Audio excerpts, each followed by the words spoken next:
So, Doc, paano po yung diet na low carb? Okay. Ang low carb, no, kakat natin ang mga carbohydrates. So, ano ba yung mga to? Ito yung mga bread, biscuit, pasta, noodles, ultra-processed food.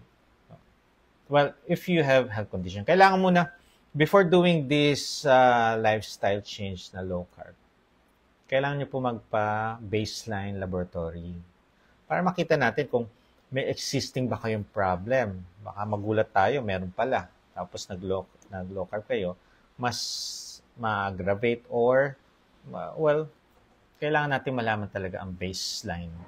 No? Para alam natin kung ano ang i-advise sa inyo. Okay? Okay. Ako po ay diabetic at high blood. Yes. Lifestyle change. Kung gusto nyong mag-improve ang inyong health, mag-normalize ang sugar, yung blood pressure, ma-address din natin. Change your lifestyle. Okay. Pag naka-low carb ka, mataas ba talaga ang cholesterol mo? Merong iba, no? Tumataas ang cholesterol, the total and the LDL. Pero nag-normal, bumababa ang triglycerides, normal. Yung HDL, tumataas din. Meron din naman ng mga patient ko na naglo-low carb na normal lahat. Okay? If may heart condition, yes po, but need consultation with lab interpretation bago kayo mag-start nito. Okay.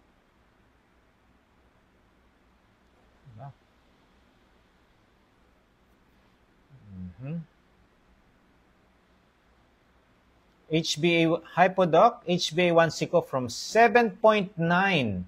After 3 months medication, 7.1. Nag-stop po ako mag-intake ng gamot. Uy, due to financial reason yan. Ako, pagka financial reason, naalala ko na yung mga nagwewelga. Okay. So, ang ginawa niya, no rice, no carbs. Okay.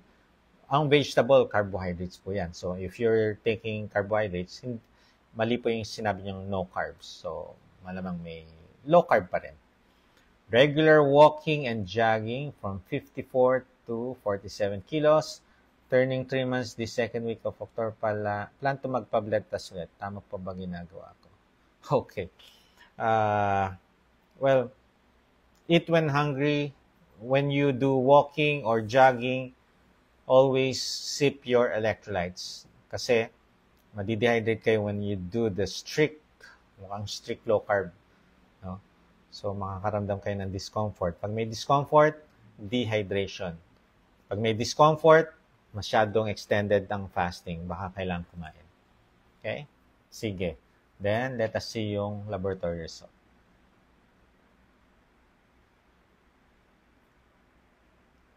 Ayan.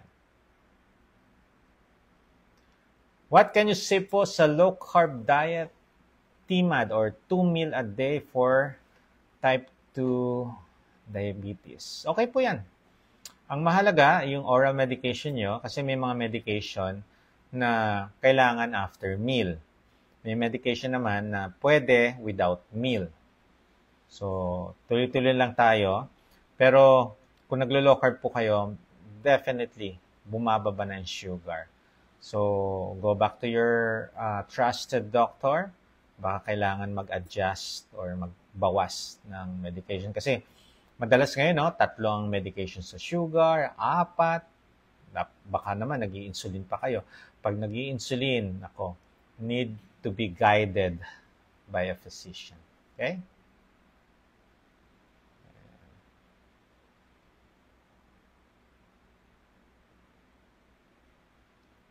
Doc, pag palagi masakit ang ulo, ano po bang dahilan? Okay. When you are doing low carb, ang usually dahilan bakit sumasakit ang ulo, ang katawan natin is dehydration. Sip your electrolytes. After 30 minutes, kung hindi nawala, ang second na cause na masakit ang ulo, gutom. So you need to eat, break your fast. Another na magkakos ng discomfort or headache is puyat. So kahit na kumain man kayo, uminom kayo ng mga electrolytes sa water, kung kayo ay laging nagpupuyat, sasakit pa rin ang ulo. Okay? Namamansin ka ba, Doc? Ay, oo naman.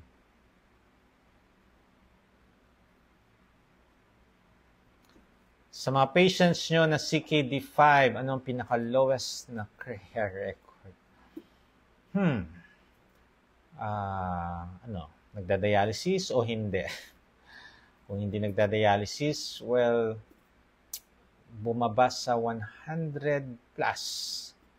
Hindi na matandaan. Sa mga nagda-dialysis, 200 or 2. Okay? Ayan. Ano ang mga sugar alternative? Yung mga natural sweetener, pwede naman yun. Kaso, ina-out ko yan if you are diabetic and if you are having fatty liver. Ina-out ko muna yun. Hayaan nyo muna mag-recover ang katawan natin. Hayaan nyo mag-recover ang inyong lapay, ang pancreas. Mag-recover ang inyong atay, ang inyong liver. Okay? Okay. Doc, medyo mataas ang cholesterol ko ng 5 points sa normal. Ang normal 200, so 205 yan. Okay. I do not give kasi ng lipid-lowering drugs. So, 5 point lang yan. Baka isang bahing mo lang maging normal, no? Exercise. You can do sa mga tatasang cholesterol without taking lipid-lowering drugs. You can do fasting and do exercise. You can lower down your total cholesterol and LDL. Okay.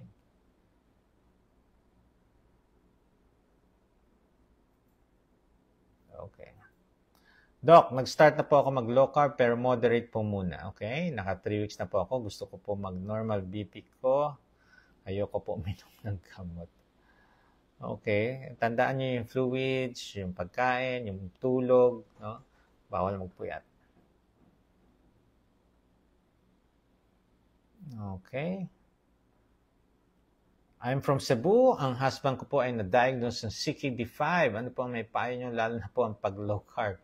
Need nyo po ng personal online or face-to-face consultation.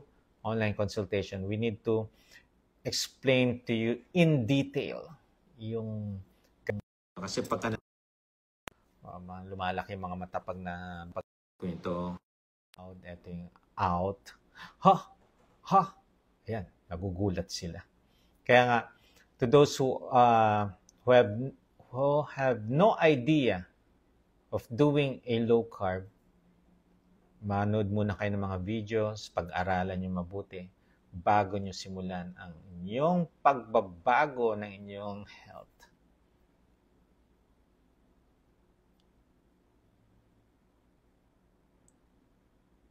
Okay, Doc, PCOS diet advice please. Low carb. Why? Kasi ang advice sa inyo ng inyong mga doctor, lose weight. Mga PCOS kasi malalaki sila, matataba. So lose weight, the best, low carb. Doc, pag nangitim ang balat, ano ibig sabihin? Buong balat? I think we need to see the skin. Baka naman pasayan. No? Medyo general ang iyong tanong. Kailangan makita mo na yung ano. Ha? Ang creatinine result is 90. I think it's normal naman. Basta within the range, normal po siya. Kaya huwag kayong mag-worry dyan. Mataas yung liver enzyme. Uric acid, mataas din. Okay. Well, sa liver enzyme, pagka mataas, tanggalin niyo po yung mga sweetener, mga ultra-processed food. Yung mga fructose corn syrup, yan ang nagpapataas. Well, other than the alcohol, yan nagpapataas ng liver enzyme. Lipid-lowering drugs, nagpapataas ng liver enzyme. Uric acid, majority of uric acid comes from our body. 2/3 of the uric acid. Kaya nga, natatanggal o bumababa ang uric acid when we address yung hydration ng katawan natin. 1/3 from the food, pero minority lang yan. Ang majority dyan is yung hydration natin ayusin. Okay? Diabetic advice, well, tanggalin nyo ang mga ultra-processed food, high carbs, tinapay. May mga pagkain kasi na nagpapatas pa rin ng sugar natin. Kaya kailangan natin i-address yan. Ba? Magulat kayo. Hindi na kayo umiinom ng medication. Doc, totoo ba pwede ba mapaganda kidney kung si KD4 ka through right diet and discipline? Yes po. Ma-address po, nag-i-improve ang kidney function. No? Well, sa mga cases na mga patient ko, ang gaganda, ang gagaling, nakakagulat, nakakamangha bakit nag-i-improve ang kanilang kidney function. Okay? Okay.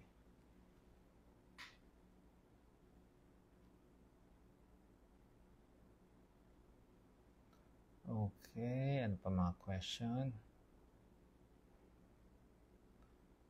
Ask ko lang po, tumaas ang cholesterol ko, bad cholesterol, LDL. Pati na rin ang uric acid ko, lalo nagtaasan. Pero ang sugar ko na-maintain na po sa 98.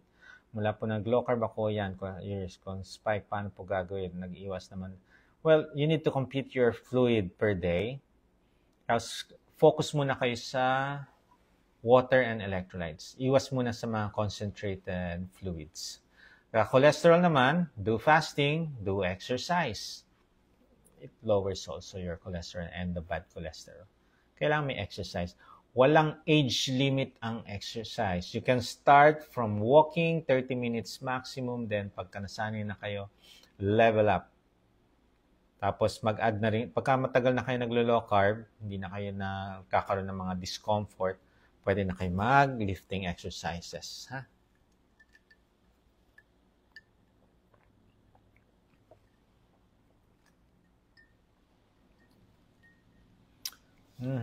Okay. Well, Ozempic, it does work, no? But it's already a synthetic.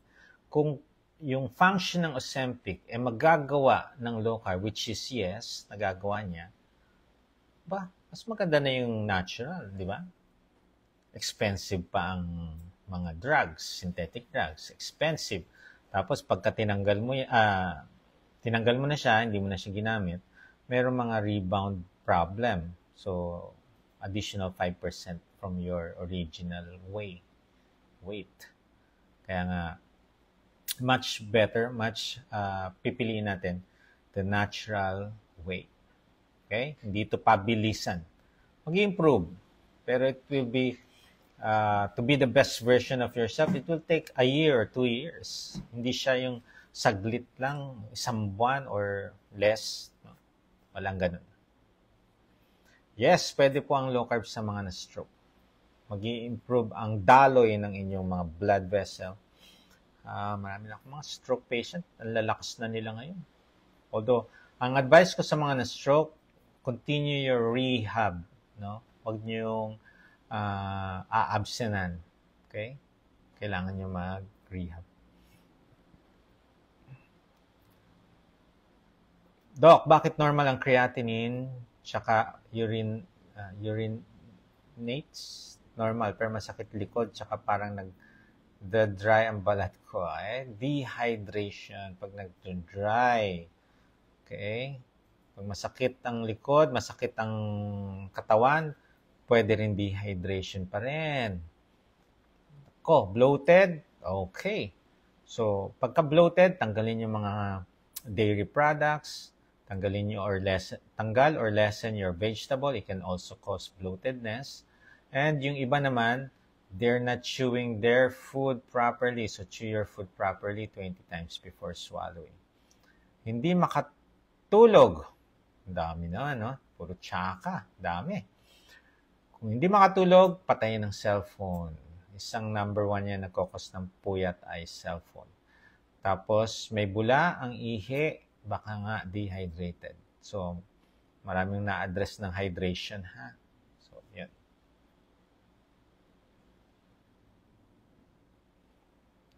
Anong mangyayari, Doc, kapag di nakapag-exercise araw-araw pero naka-LC na po?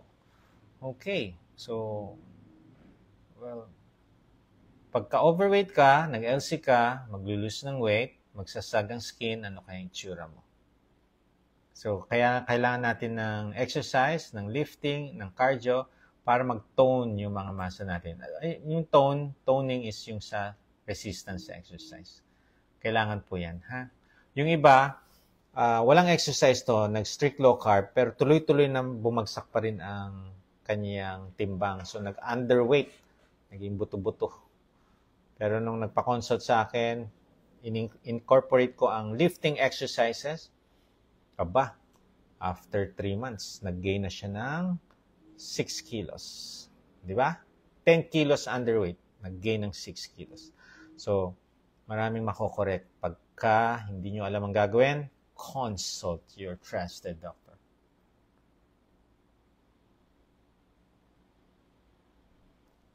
Doc, anak ko nag-donate ng dugo. Congratulations. Alam nyo, pagka nag-donate tayo ng dugo, nagpo-produce tayo ng bagong dugo. So, mas bata, mas ano yan.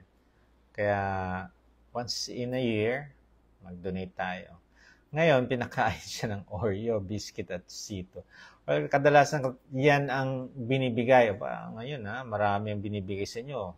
Nung ako, medtech ako, ang binibigay namin, Zesto, tsaka Mamon. Okay na.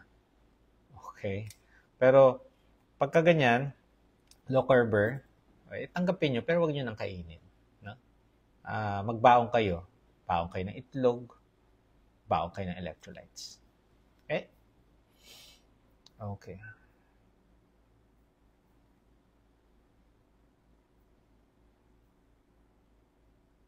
Doctor, nasubukan ko po, pero sobrang nahihilo ako, Doctor. Okay, yan yung mga transitioning na sinasabi ko. Makakaramdam po kayo ng headache, dizziness, palpitation minsan, no? Weakness. Kaya ang magsasalba sa inyo, electrolytes. So, timpla kayo ng electrolytes, sip, spread throughout the day, at mapapansin nyo, nawawala yung headache, nawawala ang palpitation. Okay?